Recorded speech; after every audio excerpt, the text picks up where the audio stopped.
Welcome to Fun Facts Daily, your source for just the good stuff. Monday through Friday, we're bringing fun facts and news you can use, all carefully curated to uplift and inform. So give yourself a break, relax, and learn something awesome in just a few minutes every day. Hi everyone, I'm Kyle Wood, and today we're going to be learning all about satellites. But before we get into the facts, let's warm up our brains with a little challenge to see if you can tell fact from fiction. Consider this. We all know satellites are used in tools like GPS, and we hear about satellite internet service. If you're listening to this podcast or browsing the web, you might imagine your data are being beamed up to a satellite and back down to you in an instant.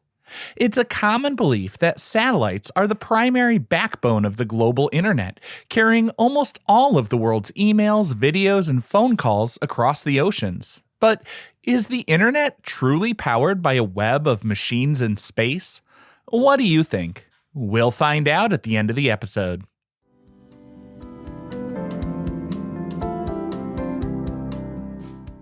Now for your word of the day. Our word for today is orbital velocity. That's orbital space velocity. In physics, orbital velocity is the specific speed at which an object must travel to stay in a stable orbit around a massive body like a planet or a star.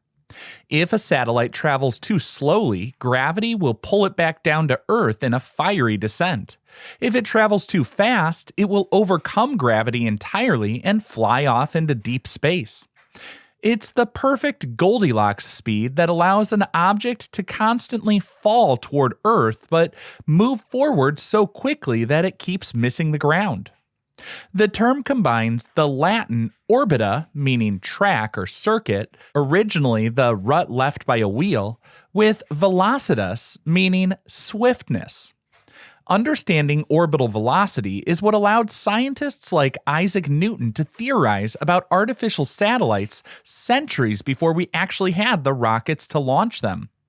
Today, calculating this speed is the first step in every mission, whether it's a weather satellite or a telescope peering into the distant past.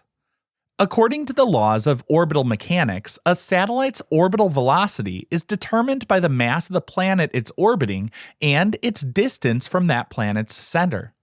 Because gravity pulls much harder on objects that are closer to Earth, satellites in low Earth orbit must zip along at about 17,500 miles an hour to avoid being pulled down into the atmosphere.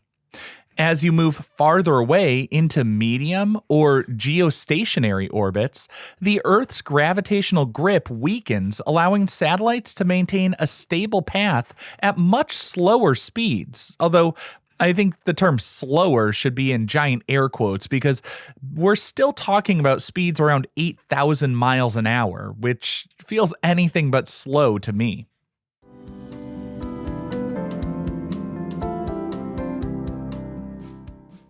Time for your daily high five, our top 5 fun facts about satellites. Number 1. The very first artificial satellite, Sputnik 1, was only about the size of a beach ball.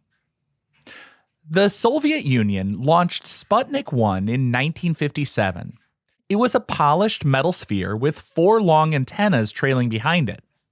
Despite the small size, it changed the world forever by proving that humans could place an object into a stable orbit around the Earth.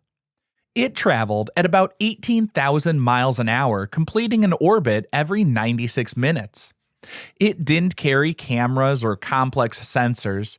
Its job was just to emit a simple beep, a radio signal that could be heard by operators all over the globe. It seems like a minor tool, just sending a little beeping radio signal, but Sputnik's significance can't be overstated. Its success kicked off the space race between the United States and the Soviet Union, leading to the creation of NASA and eventually the moon landings. Even though it stayed in orbit for just about 3 months before burning up in the atmosphere, Sputnik 1 remains the ancestor to every piece of technology currently circling our planet. It paved the way for GPS navigation, instantaneous global communication, and the precision weather forecasting that keeps our communities safe. And if you want to learn more about other bits of everyday technology that came from the space race, check out the links in the show notes. I did an earlier episode about everyday items that came from NASA technology. Number 2.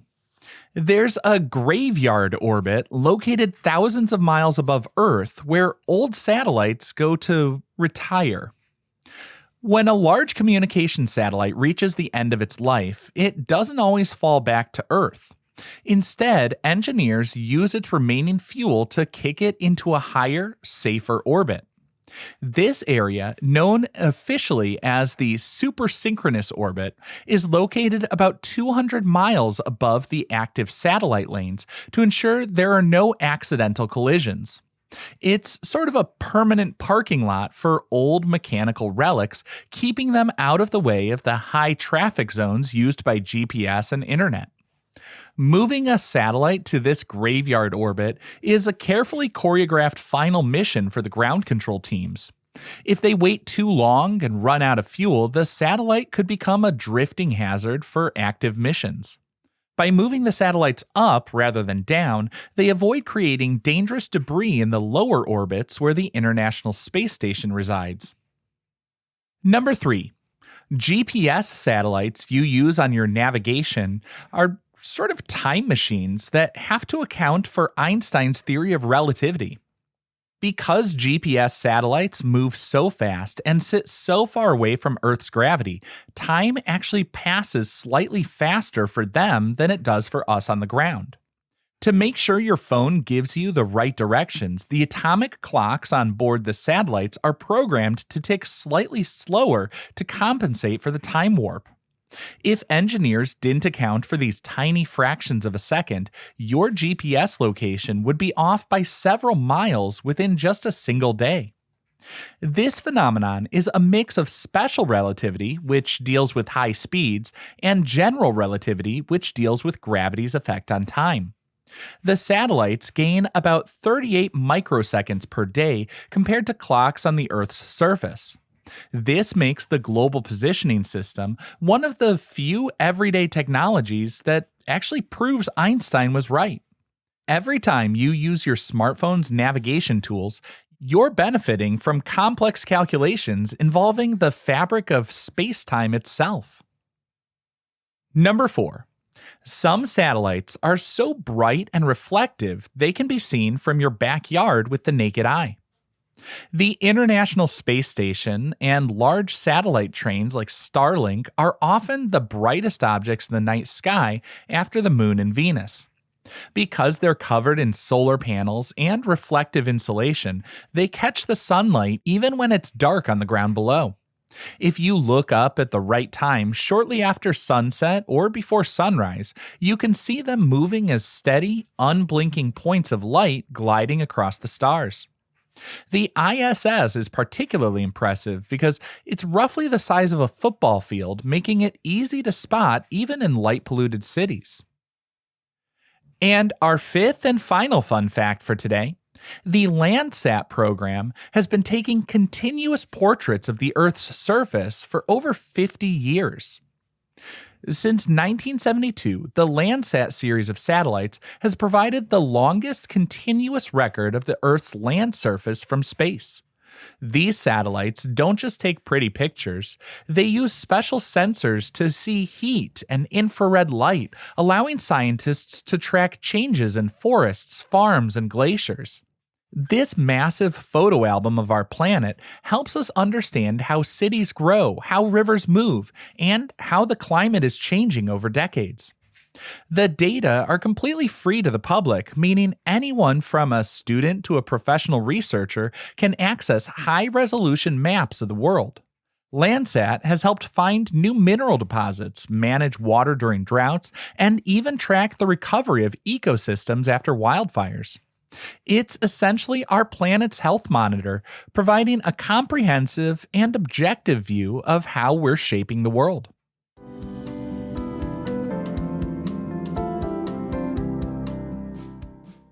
Now for some news you can use.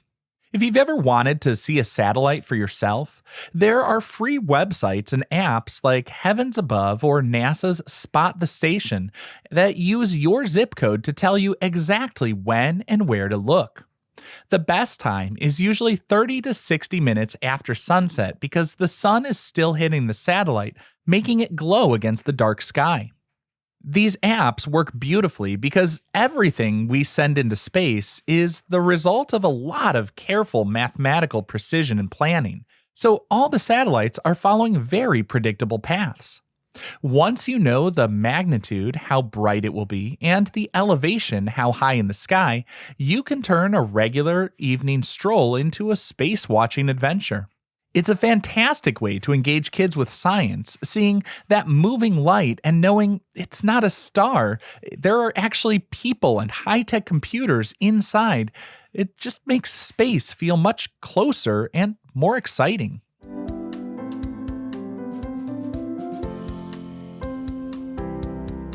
Finally, the moment you've been waiting for.